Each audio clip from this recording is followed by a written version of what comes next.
je suis Sandrine, monitrice éducatrice indépendante au Zebrapois.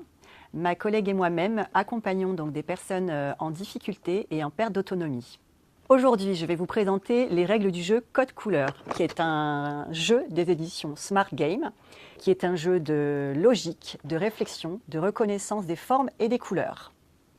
Le jeu Code Couleur est un jeu composé d'un pupitre, d'un livret et de 16 plaquettes de formes et de couleurs.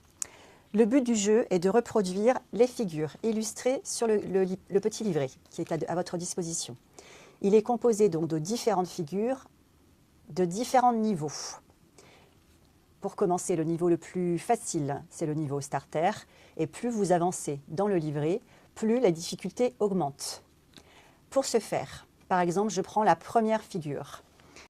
Je commence par repérer les formes et les couleurs nécessaires. Donc par exemple, ici, je prends le carré rouge que je viens poser sur le pupitre.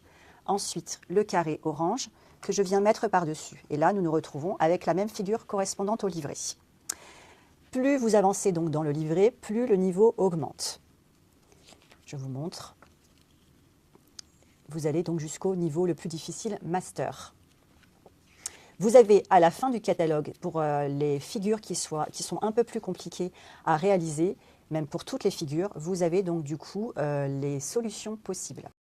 Pour l'adaptation, vous pouvez tout d'abord, pour les personnes à troubles cognitifs ou pour les personnes en situation de vieillissement, vous pouvez commencer par présenter le jeu en triant les couleurs, les petites plaquettes par couleur.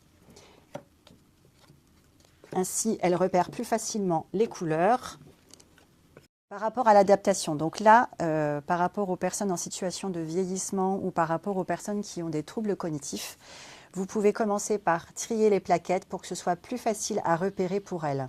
Lorsque vous jouez à ce jeu en équipe, vous pouvez mettre des personnes avec des capacités différentes afin de pouvoir stimuler le sens de leur organisation, le sens de l'observation, le repérage des formes et des couleurs. Afin de ne pas mettre les personnes en situation de vieillissement ou avec troubles cognitifs en difficulté, je vous conseille fortement de rester sur le premier niveau, qui est le niveau starter, et de les entraîner jusqu'à la page 19, qui sont des niveaux un peu plus faciles à réaliser et qui peuvent leur permettre de se mettre en confiance avec les différentes couleurs et les différentes formes. Je vous souhaite maintenant de partager un bon moment avec ce jeu. À vous de jouer!